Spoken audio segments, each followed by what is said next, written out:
ImJayStation is known for his controversial YouTube channel, but he also has some dark secrets in his personal life. Welcome to the third part in our series on JayStation. In this part, we'll explore Jay's personal life, focusing on 3 people who represent the issues people have had with him outside of YouTube. Please do not send any hate to JayStation or anyone else mentioned in this story. This video is simply meant to report on the news and give some insight on the situation. Again, please wait until the end of this video before forming your opinion on Jay.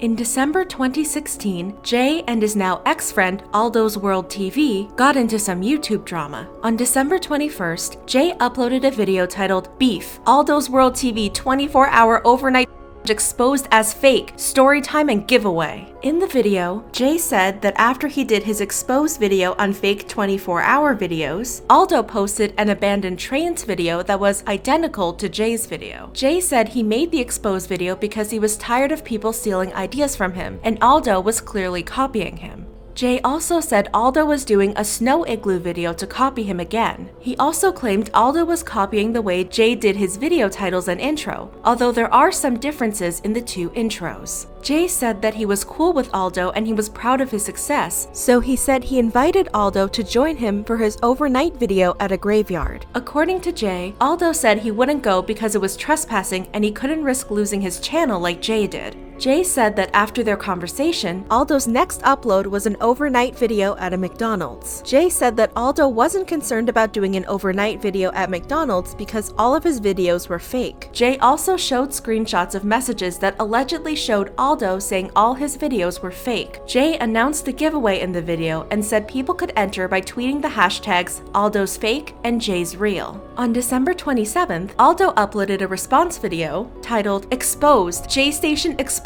for fake 24-hour overnight real proof, actors come forward. In the video, Aldo said he wanted to handle this privately, but Jay didn't want to do that. I tried reaching out to you so we can have a man-to-man conversation on the phone, and you know what you did? You called me and you said, "You bud," on an unknown number. Aldo then cut to a clip that he said proves Jay is a hypocrite for hating on fake 24-hour videos. For context, Jay had uploaded a video the month before where he appeared to mail himself via Canada Post. He ended up at a random house and appeared to get in a scuffle with the guy before running away. In that video, he often spoke about how other YouTubers fake their videos, and he wanted to show his audience that his videos were real. Back to Aldo's video. Aldo showed the guy who received the box outside of his house. The guy said Jay filmed the intro to the video where he prepared to mail himself in a room inside the guy's house. Aldo put a clip from Jay's video on screen to show that Jay filmed the intro in the guy's house, and therefore the mailing himself video was faked. The guy also said he knew Jay before they made the video. You know, I know this guy from before. He approached me, said, "Yo, you want to be in my video?" I'm like, "Sure thing." Had no idea he faked it. Day of, find out he's faking all this. Everything's fake.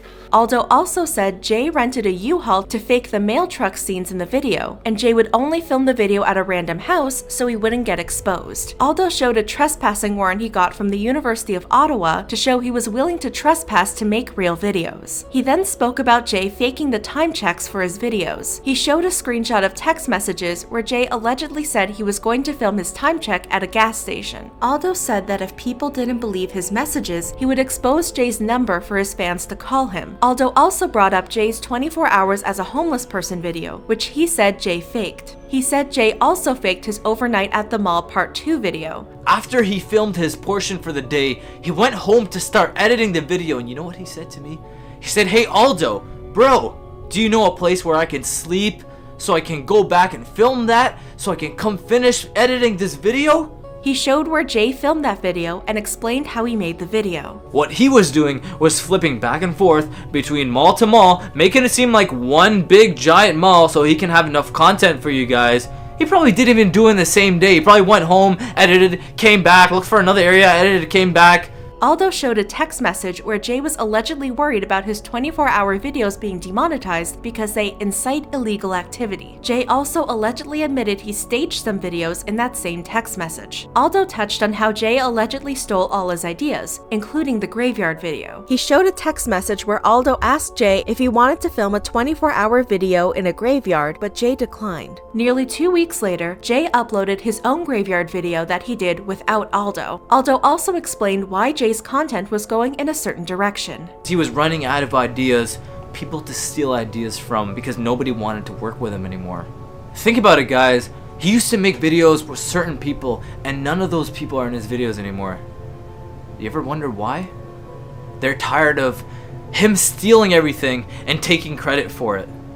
He said Jay would help him if he gave Jay a big idea. Aldo said he had a friend who was a manager at Dairy Queen, and he asked if Jay could film a video there. The manager said they could film a video as long as it made Dairy Queen look good. Aldo said Jay ended up filming himself spitting in the garbage and trashing the store. When the video was posted and started going viral, Aldo received a message from the Dairy Queen manager saying the video needed to be taken down. The manager said he got a call from head office and the store was being investigated. The manager also said he had a meeting with head office about his contract. Aldo said he panicked and told Jay that he needed to take the video down because his friend's store, the Dairy Queen, was going to be shut down. He then showed text messages that allegedly showed Jay saying it's not his problem. Aldo also brought up Jay's channel getting demonetized. Essentially, he said Jay's AdSense account was disabled. Jay said in his last video that he was trying to appeal the decision, but based on the text message he allegedly sent to Aldo, it looked like his account was disabled for a policy reason. According to one of Google's AdSense help pages, "We understand your concern about the actions taken against your account. Our actions are the result of careful investigation by our team of dedicated specialists, taking into account the interests of our advertisers, publishers, and users. Though you might be disappointed with our decision, we are unable to reinstate your account. Please also note that publishers disabled for policy reasons are not allowed any further participation in AdSense. For this reason, these publishers may not open new accounts." When Jay opened his new channel and got that channel monetized, he effectively broke YouTube's and AdSense's policies. Aldo ended the video by alluding to Jay's criminal background. By the way, if any of you guys were expecting him to do a meetup in the US, he's actually banned from traveling to the United States, so you can forget about that. He also said that based on Jay's history, he was going to get a restraining order against him. A year after the Aldo situation, another person close to Jay cut ties and spoke out. On December 8, 2017, Jay's ex-girlfriend, Aiko, uploaded a video titled "The Truth About ImJayStation, Proof." The video opened with Aiko crying, then cut to Aiko on the phone with Jay. "I told you, it's genuine kindness. It doesn't mean that they want power. It's for selfish reasons. No, it's not. You know what, Jay? I think you're reading the wrong textbooks. You should probably go read the Bible." I've read the Bible, Aiko. Yeah, I want Aiko. That's exactly the same way they're trying to take out Jesus. They're trying to take out me. Okay, I'm like one of those dudes. If they wrote the Bible back then, they put me in it. But what have you done for people? I've entertained them, bro. The video then cut to Aiko and Jay filming a video. Aiko is pretending to take care of Jay's wounds, and she's coaching him on how to react to what she's doing. Then, Aiko played another clip where Jay was promoting Aiko's song. Aiko then started talking about her situation with Jay. She showed screenshots of text messages where Jay allegedly told her to delete her channel and delete a previous video about him, tell her audience she lied, and find him a girl to hook up with. He also allegedly said that if she didn't delete it, he'd sue her and find more dirt on her to leak. He allegedly sent more messages telling her to find an attractive girl for him. Aiko shared more screenshots of Jay's text messages. I'll read some of them out loud. "You think I'm a joker's son, do you? Your daddy the only one to take serious, right? Tell me one other bus driver you'd listen to. Wake the up, man. Your fam is not rich. I'm gonna ask you nice. Please, drop out of school, quit dance, and win. You wanna be a nun? No, you don't. Good luck dancing in a nun place. Or good luck study for interior design doing that. Dance and interior design are both BS. Anyways, yo, you f***ed up again, dude, cause you're not breaking 10K. You not reaching nothing but mediocrity the way you play your life. You can drop everything and go do YouTube, or you can live your life in your mom's house all your life, but you got till Monday. Gonna edit. Aiko, will you call me right now, please? Like, seriously. Aiko, I'ma cry if you don't." "Damn it, Aiko, I live 5 hours away. I pay like $200 and I want to talk to you." Aiko said she wasn't dating Jay when he sent any of these messages. She shared more messages.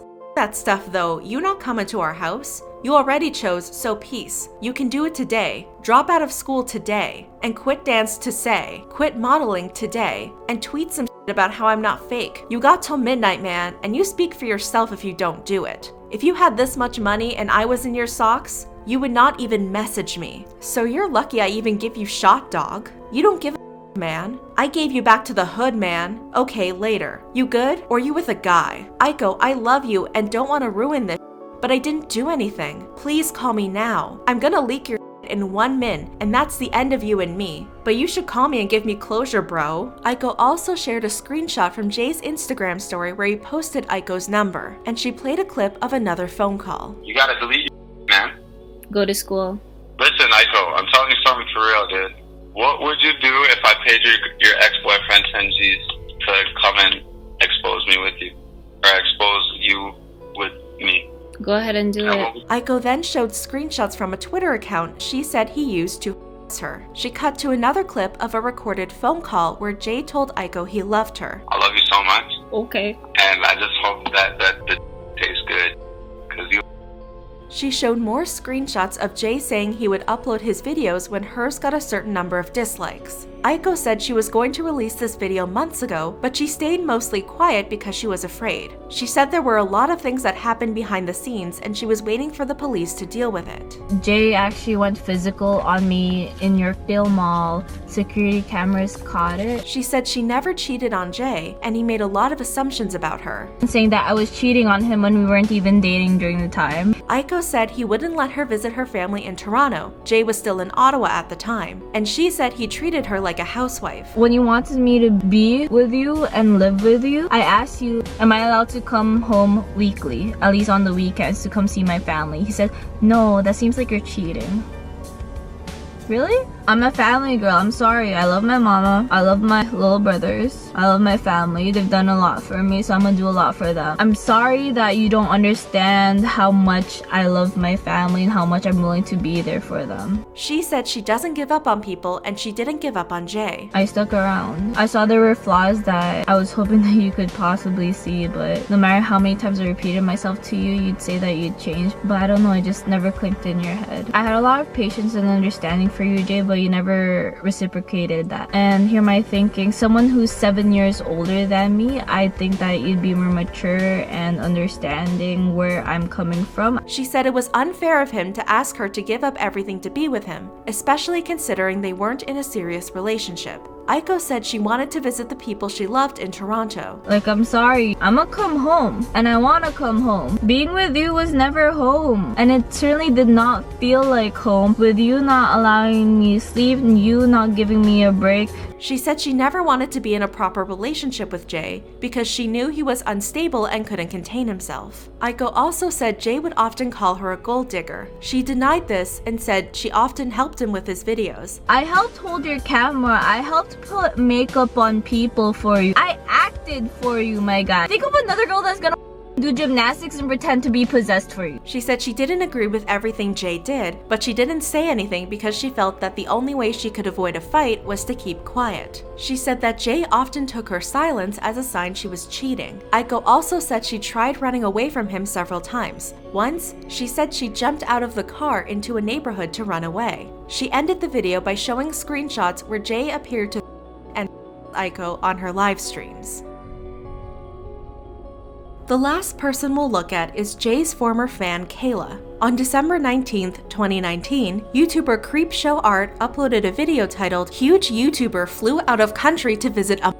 For context, on April 13th, 2017, Jay posted a vlog where he spent the day with Kayla, a fan who was 17 at the time. Kayla lived in Texas and he flew there to spend time with her. Jay was 27 at the time. Back to CreepshowArt's video. The video included an interview between another YouTuber, Taymimi, and Kayla. Kayla said she had met Jay through watching and interacting with some of Jay's YouTuber friends. Basically, they had messaged me first, and then after like maybe a week or two, Jay did message me on Twitter, and then we added each other on Snapchat, and I guess we became close on Snapchat in that kind of way. Kayla said she was a fan of Jay's content, not the 3 a.m. videos, but the 24-hour overnight videos. She said she was shocked when he said he wanted to go visit her. I was definitely shocked. I was confused. I was like, "You're really gonna come and see me?" He's like, "Yeah, like we bonded over text, like you're my friend." And I'm like, oh, I guess I was just really starstruck because I had watched all those videos. I probably watched his 24-hour videos on his new channel and his old channel about maybe like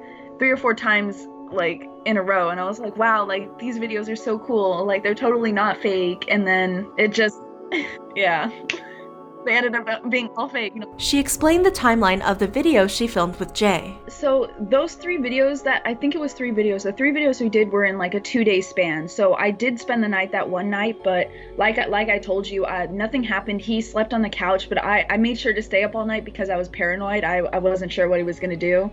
So it was just safety concerns. But yeah, I did spend one night with him, and then those videos were just, we would record them that same day and then post them like the next day for content. She also said it was just her and Jay alone for most of the time they spent together. Kayla said she now believed Jay was trying to manipulate her. I believe so. I believe he did sway me in a way because like fame is fame and everyone gets excited about it. Everyone's like, oh, I want to be famous. Like not one kid has said they don't want to be famous. I guess I got excited over it, and now I look back at it, I feel like he definitely used me like a fan for fame, just to get like more content, like, oh, like I went down to Texas to meet a fan, like I'm cool, subscribe to me, like stuff like that. Kayla said their relationship was more emotional rather than physical. It was definitely more of like a friendly relationship, and then like I guess when we met, it wasn't intimate, it was more of a an emotional connection, like a friend. Like we connected in like some weird way, like bonding over our past and stuff, like just past like events that had happened. Like I guess we bonded over it in some weird way, and I guess that just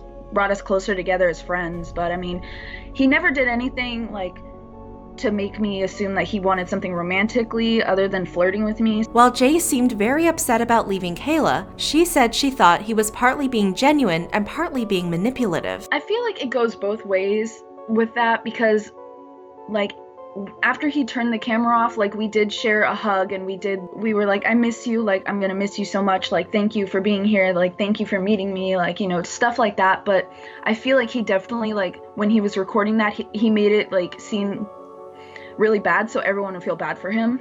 So I mean, I feel like part of it was genuine, and then part of it was just extremely manipulative. She also said she wasn't going to move to Canada for him. I did mention in the video, I was like, I'll move to Canada for you. I definitely won't do that now that I'm looking back at it, because I don't know anyone up there, and first of all, like I really don't know him as well as I thought I did. So like there's definitely no way that I would go up there without making like actual decisions on that. Kayla said that if they had continued their friendship until she turned 18, she thought he might have tried something. I feel like he definitely would have done something the moment I turned 18, because like in some of the videos I did like put my hand on his shoulder, and or he would like put his like hand on my shoulder, just like kind of similar gestures like that. I definitely would have done something, because off camera he was the same guy on camera as he is off camera most of the time, but he's more flirtatious in person than he is in his videos, for sure. Finally, Kayla said she thinks Jay knew what he was doing with her. I feel like he knew what he was doing, but like I didn't know what he was doing. So I feel like he definitely knew what he was doing, but at that moment in time I just didn't really think of it as anything. Kayla later stopped watching his videos when he started posting about recently passed celebrities. That seems to be the end of the situation for now. So, what's the big issue? Why YouTubers make content targeted toward kids, and how it can be problematic? Between the children's characters who play supporting roles in his videos and the way he speaks to his audience, it's clear Jay's viewers are mainly young kids. But why is a 30-year-old man making content deliberately targeted at children? It's impossible to know for sure, but there's no denying that kids' content is extremely lucrative for YouTube. Videos made for kids accounted for 12 of the top 20 videos on YouTube during April 2019. One popular kids channel, Coco Melon Nursery Rhymes, is estimated to earn between $900,000 and $14 million per month. But not all of this content is good for kids. In many cases, there are videos with malicious intent. In recent months, parents and psychotherapists have reported that perpetrators have manipulated content from well-known beloved children's franchises, such as Entertainment One's Peppa Pig, Nickelodeon's Paw Patrol, and Disney's Frozen and Mickey Mouse, and inserted inappropriate and disturbing content involving popular characters. And according to medical experts, this content can have a negative effect on children's brains. Children who repeatedly experience stressful and/or fearful emotions may underdevelop parts of their brain's prefrontal cortex and frontal lobe, the parts of the brain responsible for executive functions, like making conscious choices and planning ahead, said Donna Valpita, founder of the Center for Resilient Leadership. Natasha Daniels, a child psychotherapist, said YouTube is an ongoing topic in her therapy sessions. Over the last 5 years, she said she's seen a rise in cases of anxiety in children that are directly related to videos they watched on the platform. But the profitability of kids' content may be changing. The Federal Trade Commission filed a lawsuit against Google and YouTube that claimed the companies had been illegally collecting personal data on children. According to the complaint, the companies that collected the information from viewers of child-directed YouTube channels in the form of persistent identifiers that track users across the internet, but didn't notify parents and get their consent. To settle the case, YouTube and Google agreed to create a mechanism so that channel owners can designate when the videos they upload to YouTube are directed to children. As a result, if YouTubers mark their content as being directed to children, data collection will be blocked for all viewers, meaning lower ad revenue, and those videos will lose popular features like comments and end screens. However, these measures will only apply if those creators accurately label their content as being for kids. So, what can parents do to protect their kids? Donna Valpita recommends reduced time watching YouTube and more time spent creating and exploring. When a child is outside playing, he or she is learning how to fail, persist, collaborate, strategize, and problem solve. The brain of a child who successfully climbs their bike up a hill will be rewarded with a larger dose of dopamine and serotonin, a feel-good chemical, than one who sits in front of a screen. This helps a child learn how to prepare and work towards long-term goals. You can also take advantage of the parental control features inside the YouTube Kids app. Parents can set a timer for how much their kids can watch, change what content they can access, and block inappropriate videos.